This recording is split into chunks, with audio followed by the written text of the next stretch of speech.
berjumpa kita di ruang cakap SDGs Desa.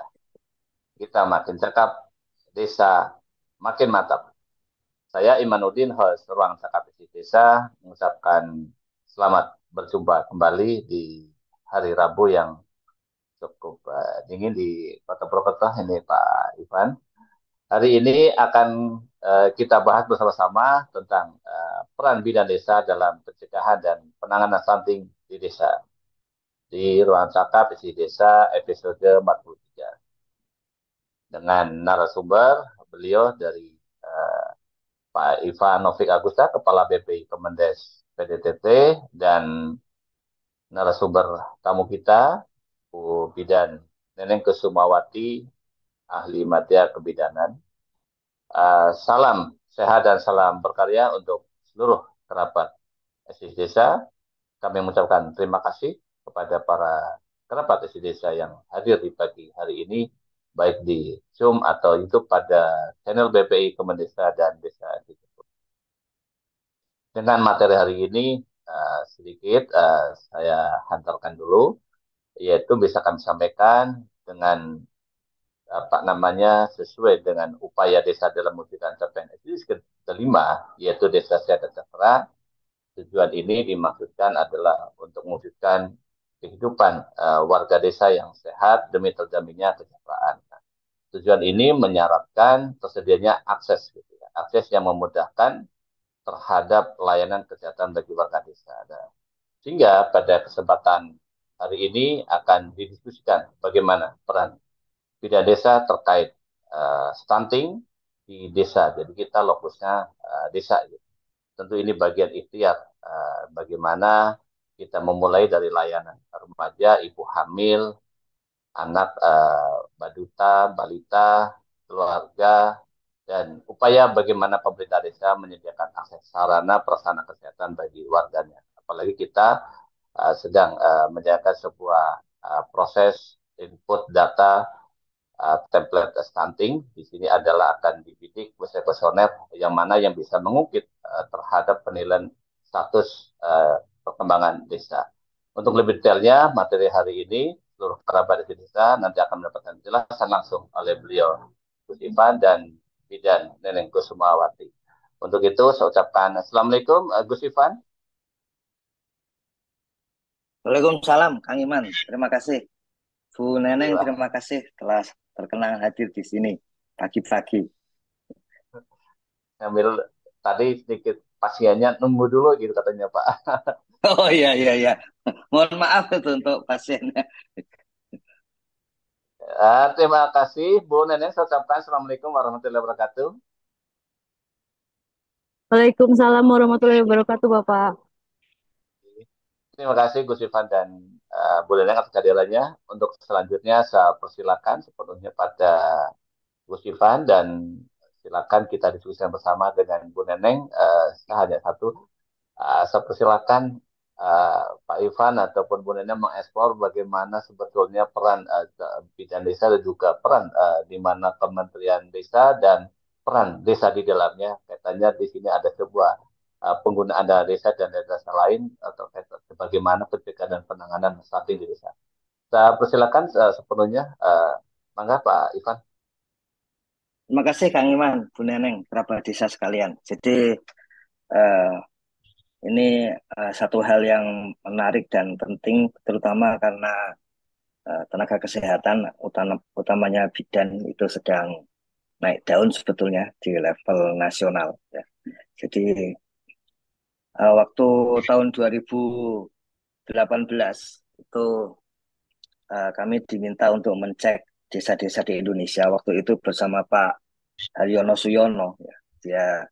Beliau meskipun sudah lama pensiun, menteri berkali-kali, tapi masih selalu diingat sebagai tokoh di BKKBN gitu.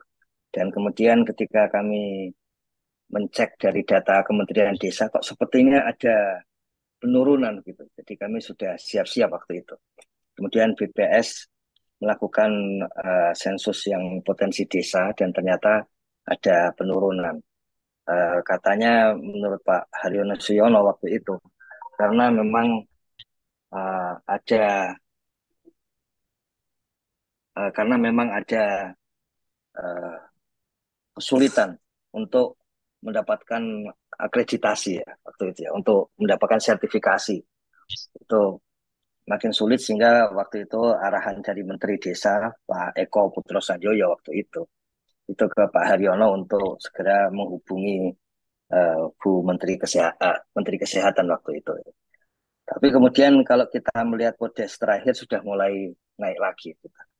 Dan kita tahu saat ini salah satu uh, angka yang digunakan di samping stunting tentu saja ya, itu adalah angka indikator keluarga atau IKA. Dan menurut BKKBN ini sangat penting peran bidang untuk mengisi IKA. IKA itulah yang dikenal oleh Kementerian Desa dan desa-desa di Indonesia sebagai apa namanya angka P3KE itu. Jadi boleh dikatakan angka kemiskinan yang digunakan untuk penanganan program-program di Indonesia pada saat ini itu sangat tergantung kepada Bu Bidan, kemudian tim kesehatan di desa bersama dengan ya terutama yang berkaitan dengan KB juga, sehingga BKKBN itu berperan penting di situ. Jadi kita lihat itu yang pertama. Yang kedua, yang menarik adalah bahwa di daerah-daerah di mana puskesmas dan para bidan itu menghitung stunting, itu angkanya tidak pernah sama dengan riset kesehatan dasar. Jadi cenderung ya lebih rendah gitu. Sehingga memang salah satu yang kami rekomendasikan itu ya sebaiknya kita cek di lapangan. Itulah sebabnya by name by address stunting itu menjadi sangat penting ya. Nah, persoalannya kalau di level nasional itu dari berbagai lembaga mereka menyampaikan, wah kalau tim survei kami melakukan, kami tidak yakin itu karena identitas seseorang itu atau anak itu stunting itu sebetulnya bukan cuma ada yang mengatakan bukan cuma tinggi dan berat badan, ada yang mengatakan harus dicek di laboratorium dan sebagainya. Jadi intinya uh, tidak pernah uh, disepakati mengenai BNBA anak stunting. Sampai kemudian ya sudah kita coba karena kalau nggak seperti itu nanti targetnya kan sulit gitu. Sehingga sempat dulu ada tikar stunting, apakah itu masih cocok apa tidak kemudian dan sebagainya. Tapi yang terakhir ada satu provinsi dan satu kabupaten yang menyampaikan ke kami bagaimana angka stunting turun drastis gitu. Bahkan dua kabupaten ini, yang satu kabupaten bahkan sempat presentasi di banyak uh, kementerian gitu sehingga sering sekarang dijadikan patokan. Dan perlu kita ingat yang mengumpulkan data itu di lapangan ternyata memang banyak tenaga pendamping profesional karena melalui apa namanya aplikasi juga. Jadi koneksinya sangat kuat antara BKKBN, Kementerian Desa, kemudian Pemda di provinsi dan kabupaten berkaitan dengan stunting ini. Gitu. Sebetulnya kalau kami pribadi sih mengira ya mestinya stunting ya tidak bisa segera diselesaikan karena apa namanya itu sudah terlanjur ya terjadi itu. Tapi yang paling mungkin memang membebaskan anak-anak 2 tahun, 5 tahun terakhir untuk ke depan. Tapi yang sudah terjadi mestinya turunnya sedikit. Tapi kalau kemudian turunnya banyak itu mungkin ada cara-cara yang lebih lebih cocok. Kalau dulu sempat ada biskuit stunting, kemudian sekarang jadi kontroversi. Nah, mungkin hal-hal seperti itu, Kang Iman. Tapi sebelum itu, Bu Bidan, mohon maaf saya sampaikan sebentar juga untuk hal yang lain. Ini eh, untuk Monef dana desa karena kemarin pagi itu Bapak Menteri masih menanyakan kepada kami apakah kapan akan presentasi mengenai hasil Monef Dana Desa. Kalau kita lihat per pagi hari ini sudah masuk ke angka 85% gitu. Artinya memang ini angka statistik untuk menyampaikan secara nasional itu kita sudah agak yakin bahwa kalau kita rumuskan tentu saja dengan sedikit analisis untuk bisa memperhitungkan terutama di wilayah timur ini kalau melihat angka-angkanya yang persentasenya masih agak rendah itu kemungkinan nanti di wilayah timur yang di bawah 85% ya. Ini mulai dari Maluku sampai ke Papua ini. Ini semoga nanti bisa segera muncul. Gus Halim sudah punya rencana untuk menyampaikan kepada publik baik secara keseluruhan maupun berbagai indikasi di dalamnya. Sebetulnya yang dibutuhkan lebih lanjut memang bagaimana pengisian untuk submenu realisasi karena di situ akan banyak tagging mengenai kegiatan. Jadi itu yang paling penting sebetulnya di sana gitu. Tapi kalau kita melihat per pagi hari ini menurut tim Pusdatin ini masih belum meskipun di sini 85% yang pengisian realisasi kegiatan tidak sampai 85%. Jadi nanti pasti perlu pengecekan lebih detail untuk bisa melihat secara nasional.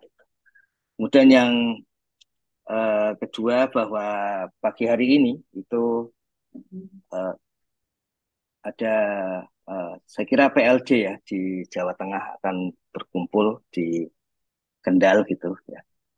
Dan sudah paling tidak kami sudah dihubungi sejak bulan puasa kemarin. Jadi uh, karena kami mengetahui bahwa untuk membangun desa itu yang menjadi pokok adalah di PLD dan kemudian PD karena yang ada di lapangan maka harus menjadi perhatian dan ya Gus Salim sudah menyampaikan berkali-kali diantaranya apa namanya bahwa rekrutmen tidak lagi selain PLD itu satu perombakan yang sangat berarti. Jadi nggak ada dulu sempat tahun pertama beliau ada rekrutmen sampai ke TA provinsi, tapi kemudian dikoreksi selanjutnya tidak ada lagi. Rekrutmen selalu hanya PLD. Kemudian baru saja juga kemarin mendapatkan info dari Kementerian Keuangan supaya kami mengurus SBML di tempat kami sebetulnya. Tapi sekalian juga nanti diminta mencek untuk yang sebelumnya, yaitu mengenai PLD. Makanya ini sekalian nanti. Kayaknya itu sih, Kang Iman, hal-hal baru dari kemarin sampai pagi hari ini.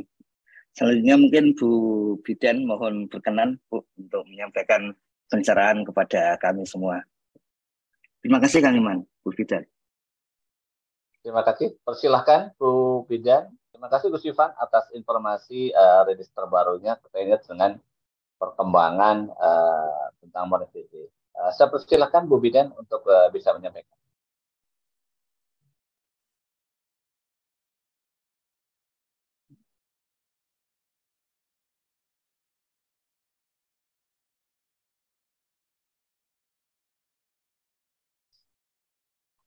Silakan bisa dibuka Bu Bidan. Bisa terlihat share screen-nya Bapak? Bisa, tapi masih ada warna hitamnya Bu. Warna hitam. Oh, lagi loading. Mungkin Pak Imanuddin bisa bantu saya? Langsung ke admin. Sudah? Oh, admin ya. Ini sudah terlihat belum? Ini dari tadi saya share nggak bisa ini. Bisa Bu. Coba dikirim ke Kang Iman. Ya. Nanti Kang Iman kirim ke saya bisa kan? Sampun Bapak. Oke.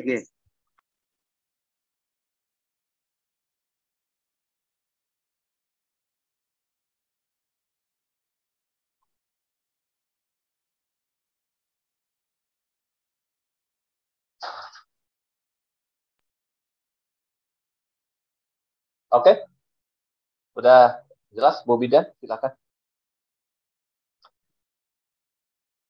Mana ya Pak?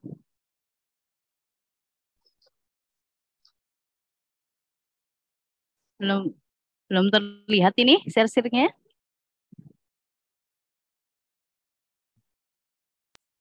Di-share ulang.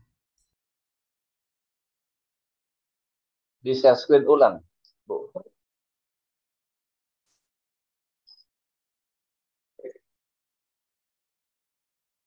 Terlihat Bapak? Oke, sudah.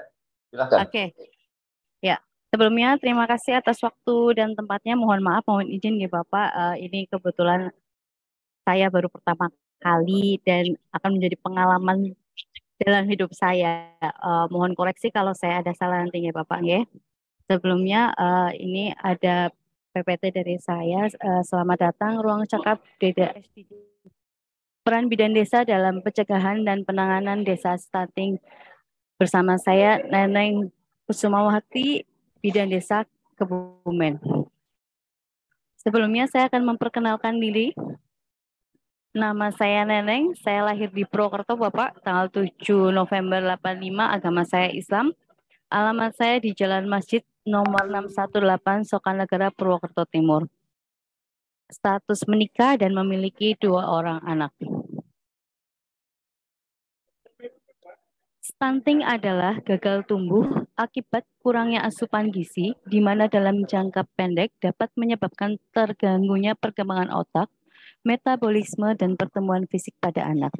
Sedangkan bidan desa merupakan tenaga kesehatan yang banyak berperan dalam pengembangan kesehatan masyarakat sesuai dengan perannya, yaitu sebagai pendidik, penggerak, fasilitator, dan mediator dalam menggerakkan memberdayakan masyarakat mencapai kemandirian. Peran bidan desa dalam penurunan percepatan stunting di desa yaitu berperan penting dalam mencegah stunting terutama di daerah pedesaan.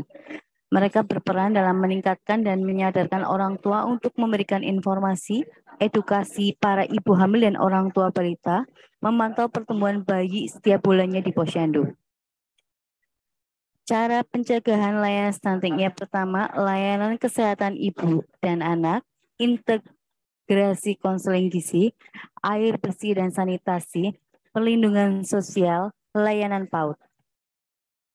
Untuk konvergesi penurunan desa, layanan stunting desa yaitu remaja putri atau rematri, pembentukan posyandu remaja dengan PTM dan pencegahan HP, pengecekan HB, kemudian pengecekan calon pengantin.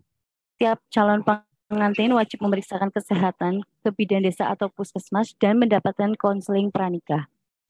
Ibu hamil KEK atau yang beresiko. Setiap ibu hamil yang beresiko dan bumil KEK akan mendapatkan perhatian khusus seperti kelas ibu hamil KEK dan pemberian PMT.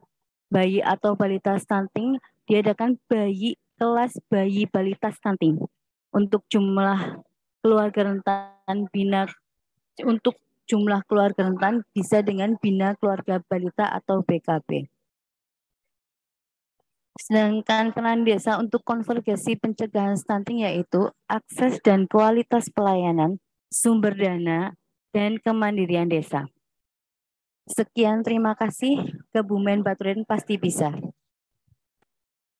Terima kasih Bu Neneng atas apa yang menjadi sebuah paparannya, dan ini sangat menarik bagaimana bidan desa itu ternyata menjadi bagian yang utuh dalam proses percepatan stunting di desa.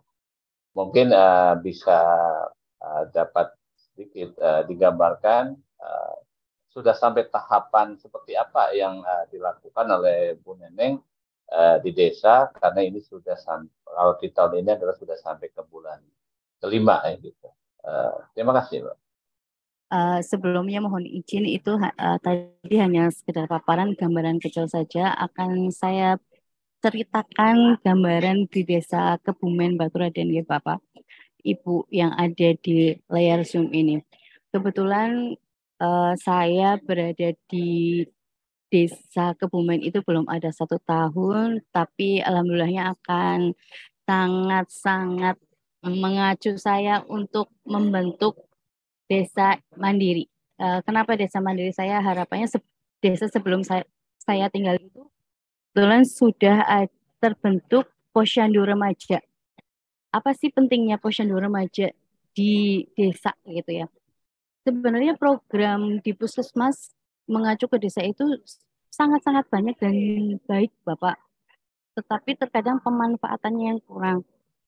Contohnya di puskesmas dulu untuk menstimulasi kami mengadakan pos PTM alat dan sticknya dibantu dari dinas kesehatan, kemudian dikembangkan oleh desa untuk pembelian sticknya, alatnya dari alokasi dinas kesehatan.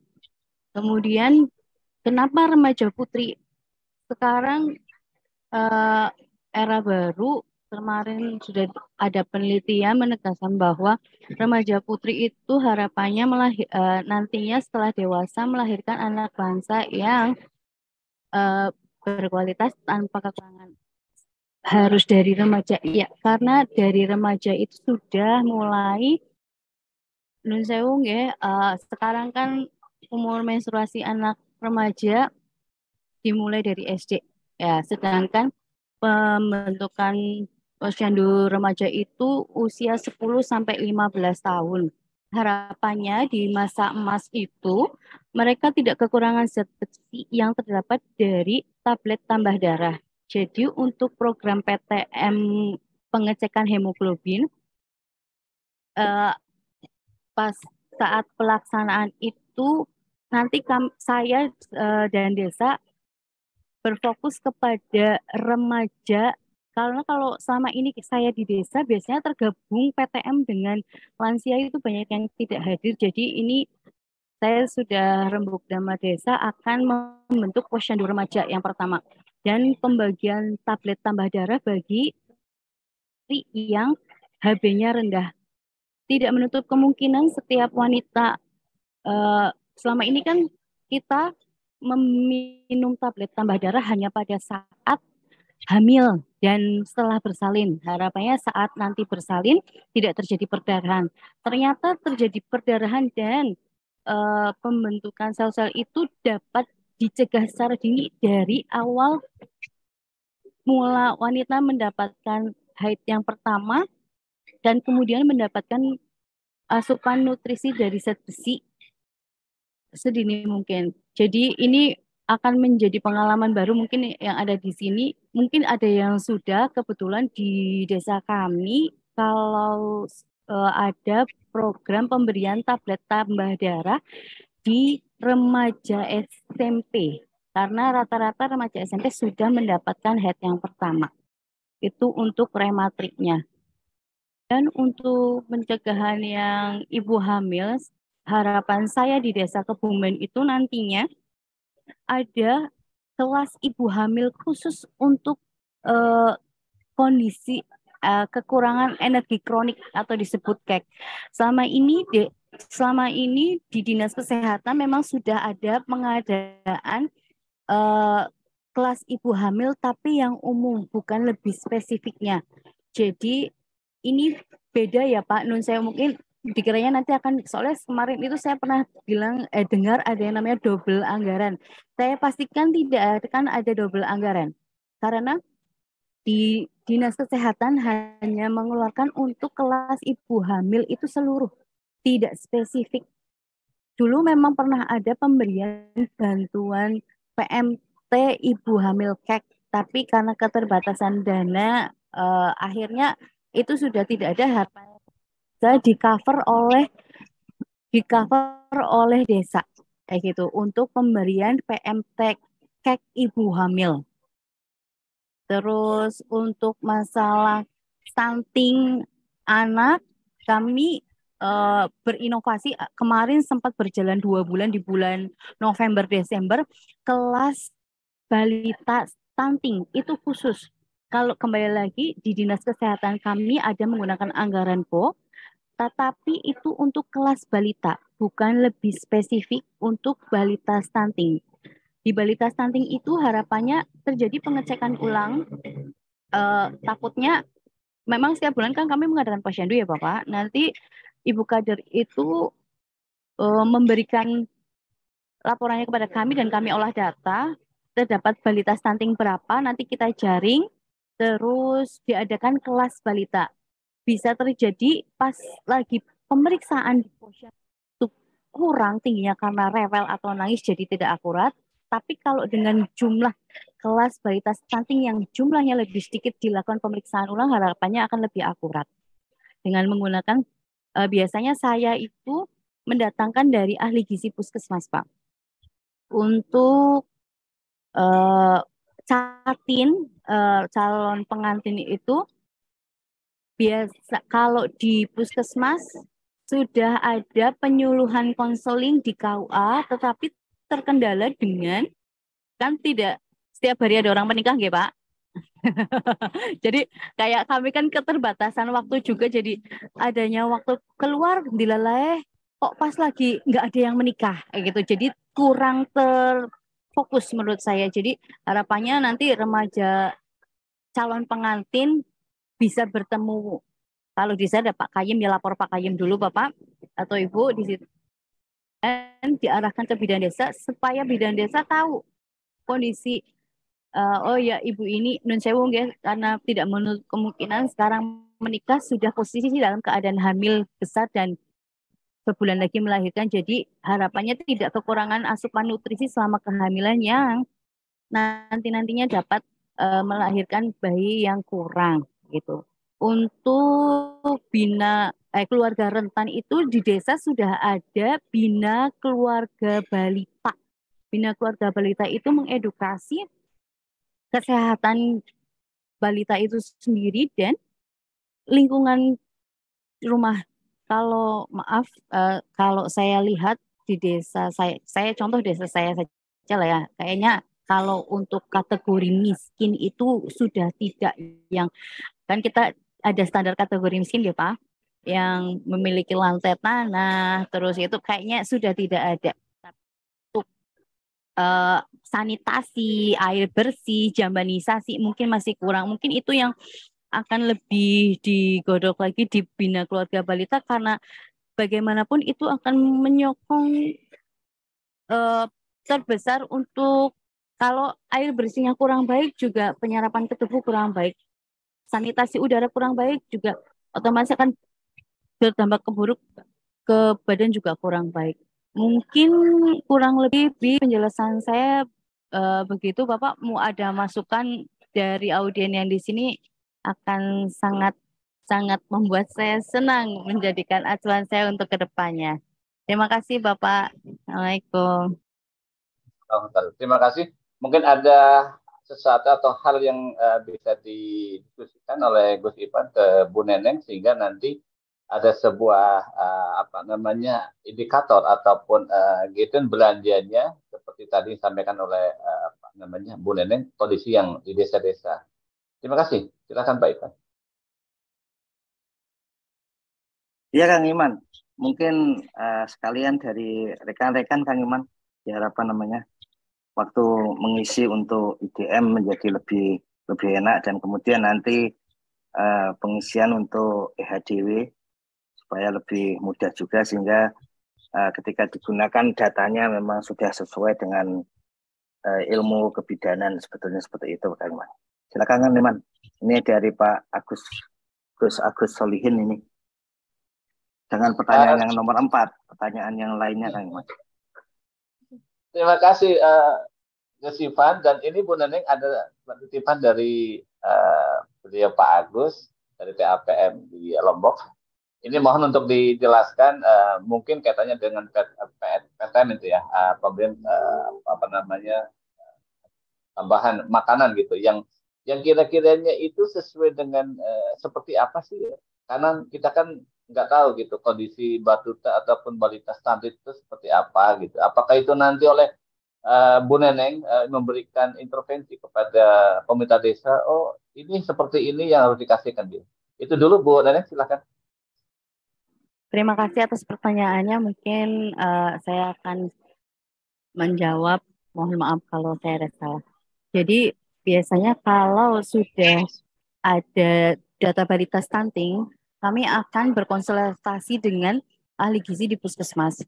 Kemudian desa akan mengundang saya, ahli gizi puskesmas, untuk menentukan kebutuhan bayi, karena setiap anak dengan umur yang sama akan membutuhkan asupannya berbeda-beda. Contohlah kayak kasus kemarin itu, saya sudah memberikan balita dengan telur gitu. Ternyata alergi telur. Lah berarti kan yang penting asupan protein apa yang bisa masuk untuk balita tersebut. Jadi kalau di pencegahan stunting kemarin itu diusahakan tinggi protein, rendah lemak. Begitu Bapak.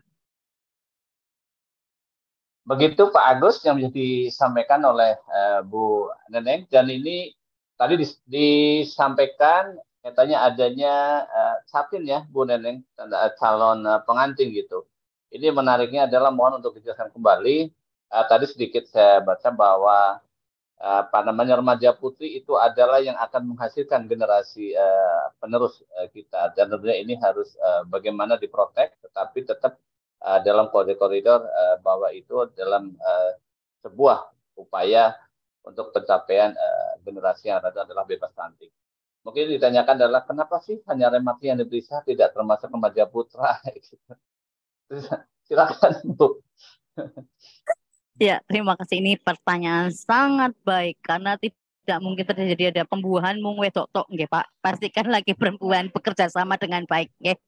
Tapi kembali lagi biasanya kalau di pemeriksaan fertilitas yang akan diperiksa lebih lanjut adalah wanita, karena ibarat pohon, dia yang menjadi kantongnya untuk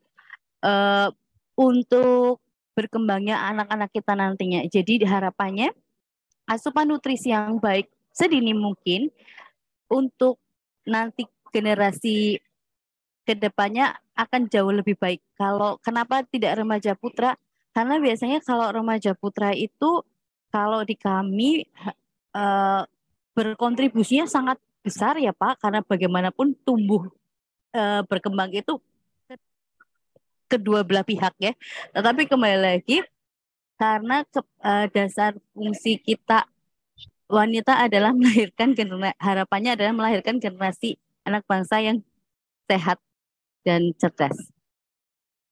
Jadi untuk bapak-bapak paling hanya minum vitamin, kalau di promil itu hanya minum vitamin, tapi kalau ke ibu lebih tidak hanya vitamin, tetapi kandungannya harus, ibaratnya kantongnya harus lebih baik kayak gitu. Kenapa ada, kalau bisa menikah kurang dari 20 dicegah dulu, lebih dari 35, karena di usia 20-35 itu ibarat kita itu ya masa-masa emas lah kayak gitu. Jadi kalau 20 terlalu muda, mungkin secara fisik sudah siap tapi secara mental dan rahim belum.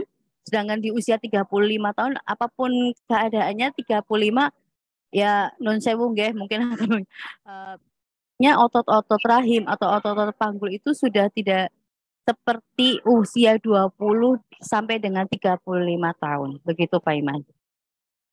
Oke, terima kasih. Ini menarik katanya dengan kantong ini. Ini Bu, mohon dijelaskan lagi Bu. Ini kantong dompet atau kantong yang lain gitu Bu. Karena ini kan persiapan bagi pria gitu. Karena juga tadi kalau tidak ada pembuahan tidak mungkin terjadi generasi berikutnya. Dan kedua adalah terkait dengan bagaimana sih tentang status yang tadi disampaikan oleh Bu Bidan, stunting itu. Apakah itu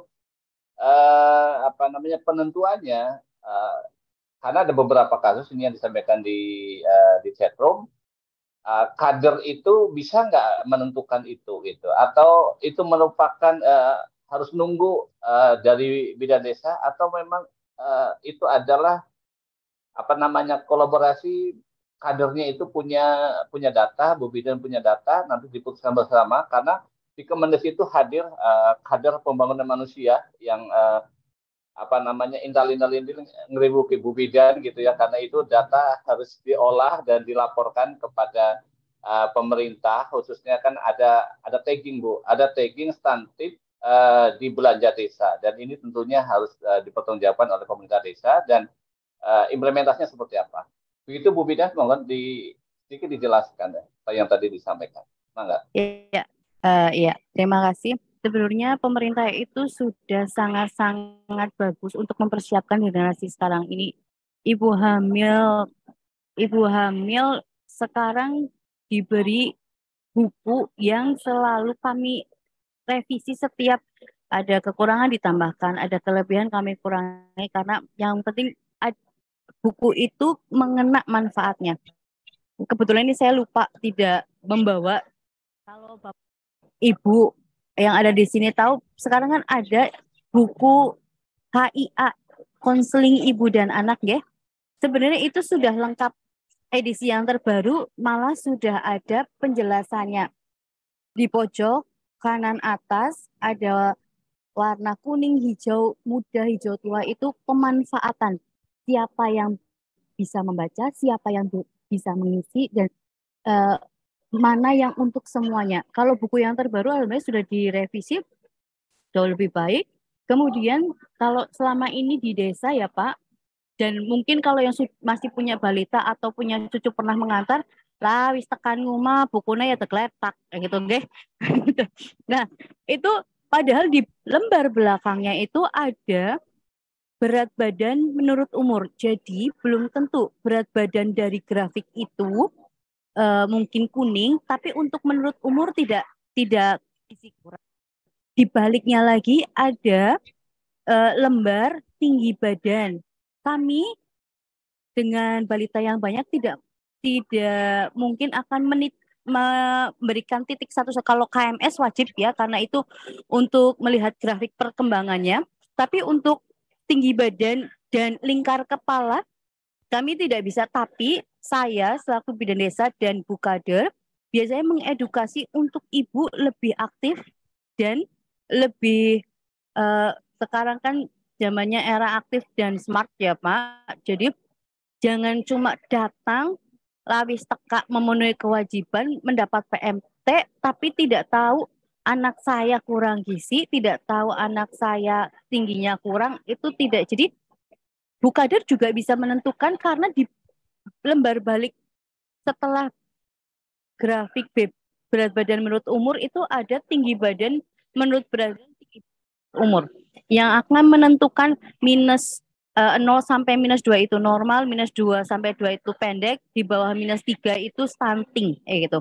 Jadi sebenarnya buku kaya itu sangat-sangat bagus, cuma pemanfaatannya yang masih kurang. Ya makanya saya kalau mungkin yang sudah hafal saya sampai buku yang tinggi badannya kosong, saya akan rewel. Aja mau watok ya karo waca gitu. Ingat anjurannya Kabupaten Banyumas sedina selembar. Jadi pemanfaatan buku kaya itu sedina selembar gitu. Terus kemudian memang ada kekurangan lagi untuk penulisan tinggi badan, berat badan. Karena selama ini hanya ini berat badan saja, tidak ada tinggi badan, lingkar kepala sama lingkar lengan. Tibane pas lagi bocah ngulet jadi tambah dhuwur, pas lagi kademen mangkarat. Padahal orang kan tiap sampai di rumah tidak mungkin takon Bu Bidan mau pinten akan. Makanya biasanya saya untuk pemahaman saya Sajang ya Pak, di buku KMS itu selain ditulis berat badannya, biasanya Bu Kader saya minta tolong untuk menyempilkan tulisan-tulisan kecil, tinggi badan, lingkar kepala, dan lila. Karena di program kami Dinas Kesehatan ada yang namanya EPP-GBM, itu nanti di situ kita masukkan angka, sudah keluar anak itu kategorinya gizi kurang, terus atau pendek, atau stunting, itu sudah terdeteksi, dan nantinya akan ngeling. Dari hamil itu sudah ada yang namanya e-cohort, mungkin belum banyak yang tahu. E-cohort itu nanti lahir itu masuk imunisasi.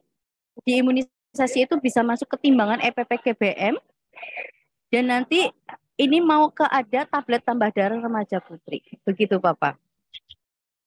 Oke, terima kasih Ibu Neneng, katanya nek orang ngapa orang kepenak gitu. Jadi sedikit jelasan, mohon maaf Gus Ivan, ini Bu Neneng jadinya translate-nya terlalu banyak ini pakai bahasa orang Banyumas gitu. Jadi begini Bu Neneng, ini ada sebuah pertanyaan dari Om Gamal gitu ya. Ada nggak sih sebuah menu buat kadernya sehingga kader itu kan tadi disampaikan sangat kritis sekali dia posisinya, karena apa?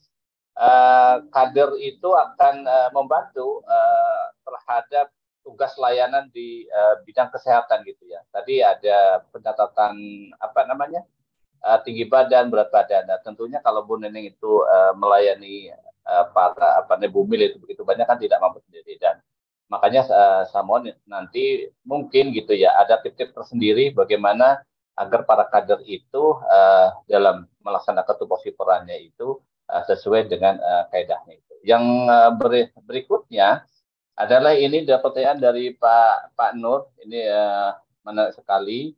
Katanya dengan izin bertanya, posyandu remaja adalah salah satu inovasi. Inovasi apalagi yang menjadi prioritas dalam pencegahan stunting di desa sehubungan dengan tugas Bu Neneng. Mungkin selain posyandu remaja, mungkin ada cara lain yang menjadi kearifan lokal Bu Neneng. Begitu. Terima kasih Bu Neneng.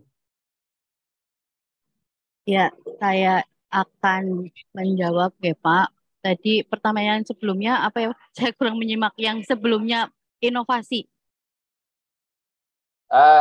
Ini apa namanya menu ataupun cara yang menu. diberikan. Ya, bukadur dan bu bidan medang menapa mboten makan atau tidak, ada suguhannya atau tidak, intinya begitu nggih. Alhamdulillah di desa kami sudah ada bukan PMT ya. Kalau PMT memang dikhususkan untuk balita. Biasanya saya menunya tiap bulan berbeda-beda dengan ada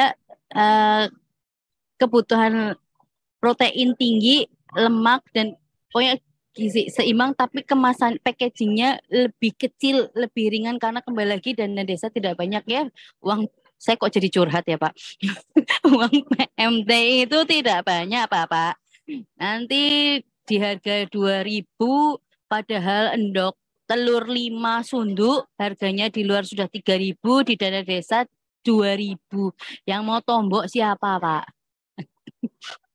Kalau saya boleh demo, boleh naik nggak Pak? Itu yang pertama. Yang kedua, inovasinya kebetulan saya ini baru sekali, baru jadi belum bisa melihat potensi lain di desa akan mengembangkan apa, soalnya terkadang kembali lagi banyak ide, tidak ada dana, hilang Pak.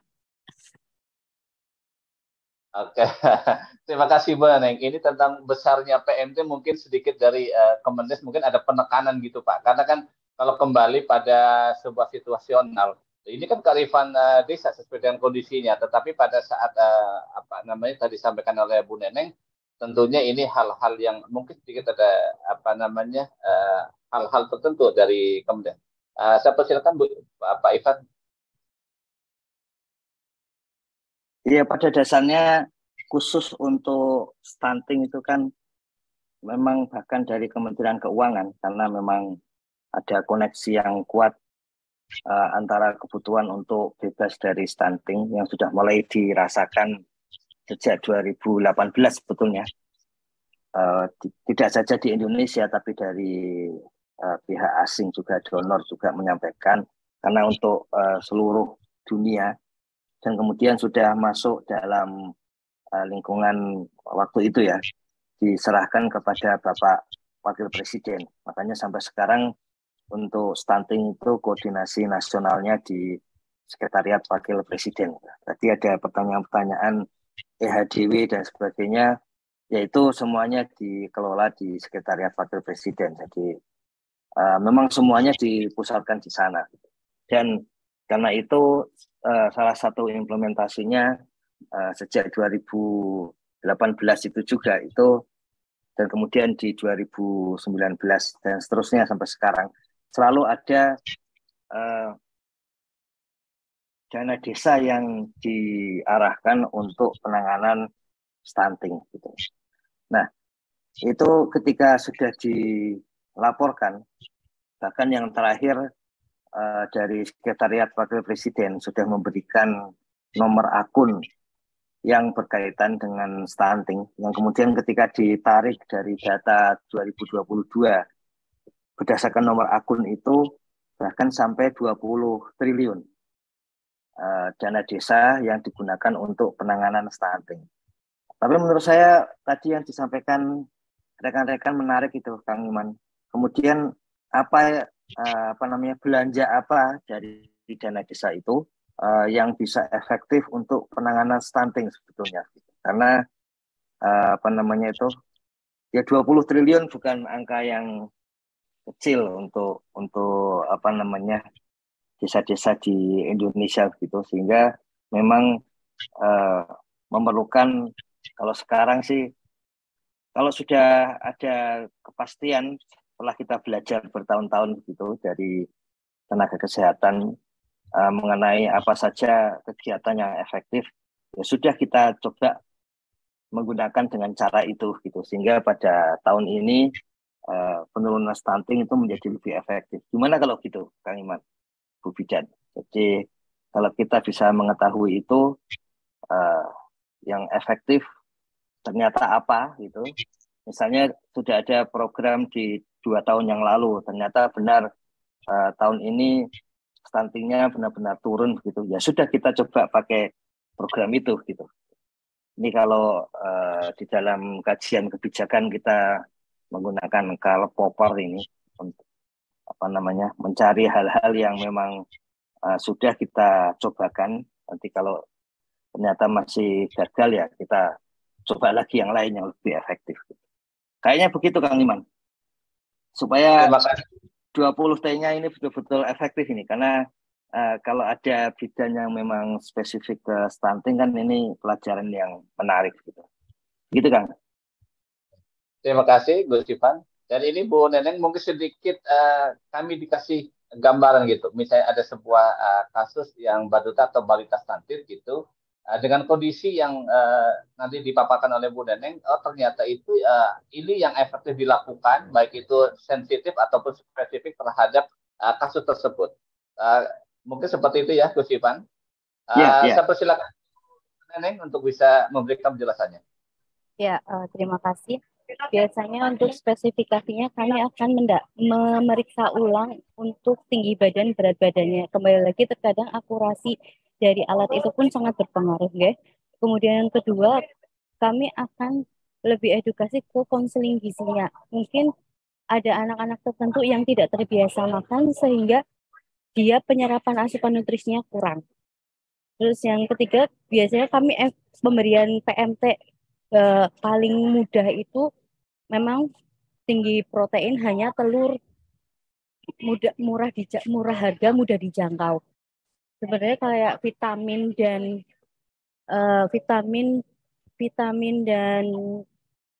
vitamin dan susu itu penunjang yang harganya lebih mahal, tapi belum tentu semua anak cocok, Bapak.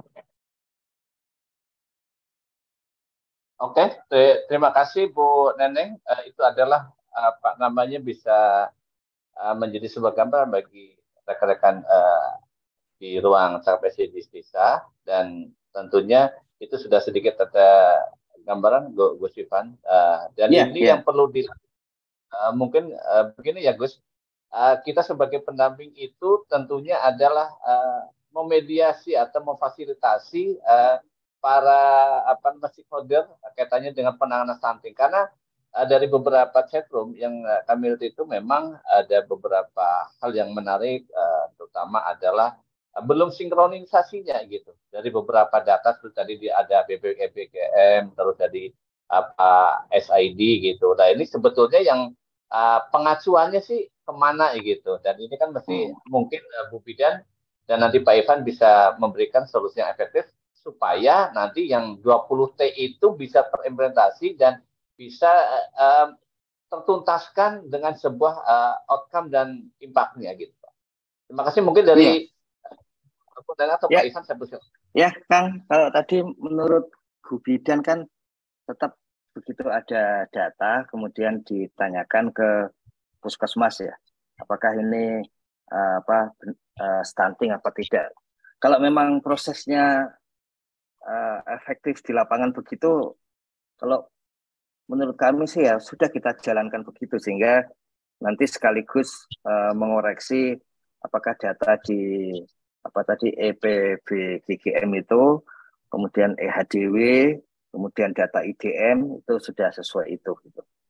Kemudian kalau misalnya ini kerabat desa sekalian sudah dicek oleh puskesmas, oleh bidan, kemudian sudah ditentukan inilah yang stunting. Ini kalau saya lihat di desa apa namanya yang Bu Bidan ini juga ada satu kalau menurut SID. Nah, apakah itu benar itu yang stunting yang itu atau tidak begitu. Nah, kalau itu sudah efektif, bagaimana kalau kemudian kita jadikan sebagai bahan untuk apa namanya itu bahan dari ilmu pengetahuan kita gitu. Nanti biar dari Kementerian Desa yang ikut datang untuk ikut mendokumentasikan dan sebagainya sesuai dengan yang terjadi di lapangan itu, sehingga nanti sudah ada bukti bahwa kalau stunting itu benar-benar dicek oleh puskesmas, oleh bidan, dan kemudian dari data manapun silakan saja. Kemudian setelah itu ditangani sesuai dengan arahan bidan dan tenaga kesehatan di puskesmas, maka kemudian bisa benar-benar di tahun berikutnya atau di akhir tahun itu sudah bebas dari stunting. Gimana kalau gitu Kang Iman? Jadi kalau istilahnya kita coba dengan meskipun dengan ruang yang kecil tapi sudah teruji sehingga yang dibutuhkan lebih lanjut adalah publikasi dan amplifikasi supaya menggerakkan ruang-ruang yang lebih besar gitu, yang lebih luas dari wilayah desa-desa kita gitu. Gimana kalau gitu Kang Iman, Bu Bidan? Kalau memang mau dicoba di apa namanya di sini di desa ini boleh juga sehingga nanti karena di desa Kebumen boleh juga kalau kemudian bisa naik ke Kecamatan Baturaden, kemudian naik lagi ke Kabupaten Banyumas, kita bisa coba di tahun ini sehingga di akhir tahun bisa kita buktikan kalau desa punya gerakan seperti ini, stunting memang teratasi gitu. Dan dana desa efektif dalam penanganan stunting. Gimana kalau gitu Kang Iman? Setuju sekali, dan bulan ini siap katanya Pak. Gitu. Ya, kita mulai saja kalau begitu. Ya. Iya. Oke, terima kasih Gus Ivan atas apa namanya responsifnya, karena memang kasus ini adalah kasus kita bersama dan ini mesti harus terselesaikan dan ada sebuah penyelesaian gitu. Dan sedikit menjawab dari beberapa chat sebelum ke Bu Neneng, bahwa di kami gitu ya, di desa dampingannya apa namanya Bu Neneng gitu ya, dan di Kecamatan itu adalah pemberian PMT-nya itu sudah dalam bentuk sudah tersaji, Gus. Jadi tidak lagi bentuk uang tunai ataupun mentah gitu ya.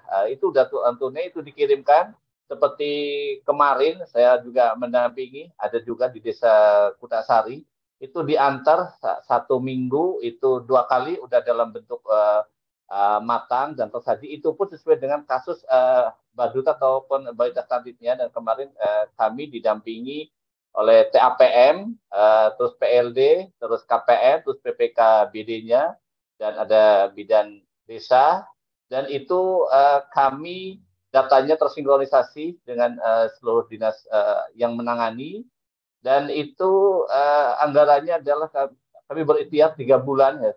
3 bulan itu seperti apa perkembangannya, dan itu pun saran dari Dinas Kesehatan kenapa kami harus ada sebuah pendampingan 3 bulan. Untuk itu saya persilakan Bu Neneng untuk bisa memberikan penjelasan apa yang tadi ditanyakan oleh rekan-rekan apa namanya kerabat desa. Silakan Bu Neneng. Terima kasih. Ya, memang kebetulan untuk wilayah kami pemberian PMT-nya sudah dalam bentuk makanan saji. Kenapa dalam bentuk makanan saji?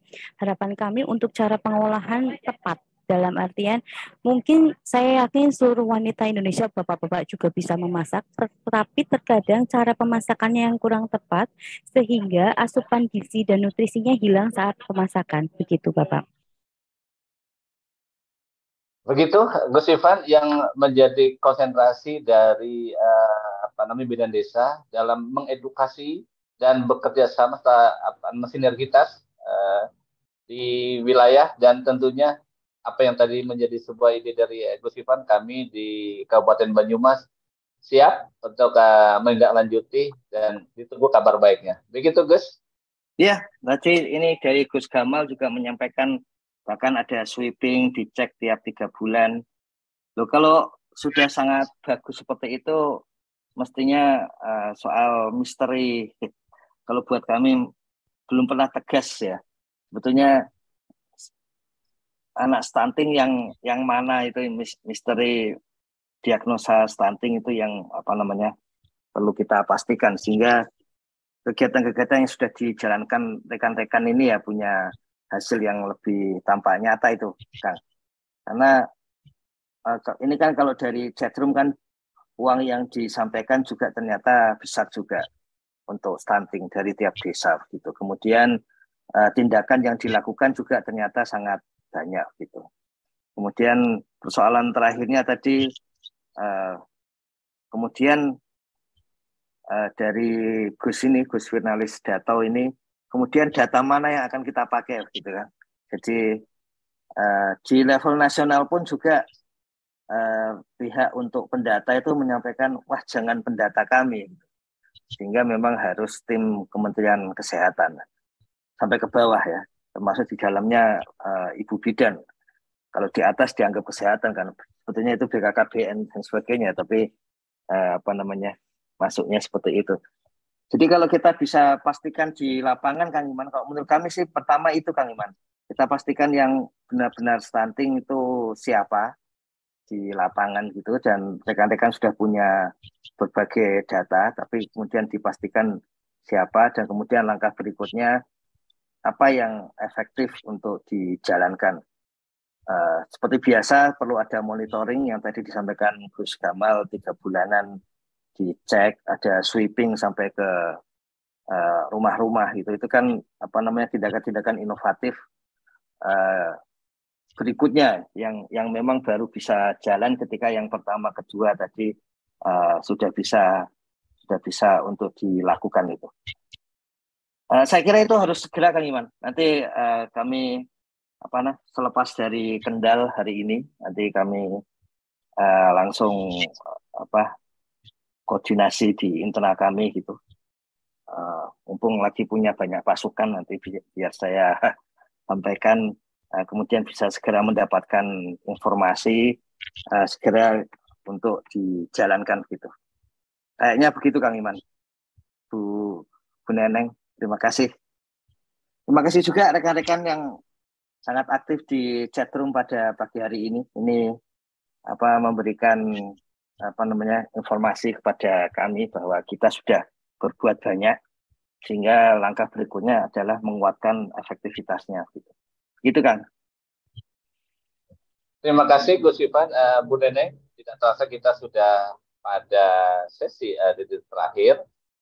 Satu hal yang menjadi tempat sebuah evaluasi, kita punya produk dari Kementerian Desa adalah Rumah Desa Sehat. Itu setiap 3 bulan, itu kan kalau scorecard itu kan per semester itu Gus. Dan itu bisa menjadi materi yang akan disampaikan oleh koordinator RDS, yaitu KPM. Dan saya tekankan kembali, terima kasih Bu Neneng, Gus Ivan, apa yang disampaikan hari ini adalah bisa menjawab bagaimana sebuah kolaborasi dalam penanganan dan pencegahan stunting di desa. Saya ucapkan terima kasih Bu Neneng, Gus Ivan atas penjelasan pada pagi hari ini. Saya mengucapkan terima kasih. Selamat berjumpa kembali di ruang cakap di desa. Kita makin cakap, desa makin cakap. Salam SDGs Desa. Wassalamualaikum warahmatullahi wabarakatuh.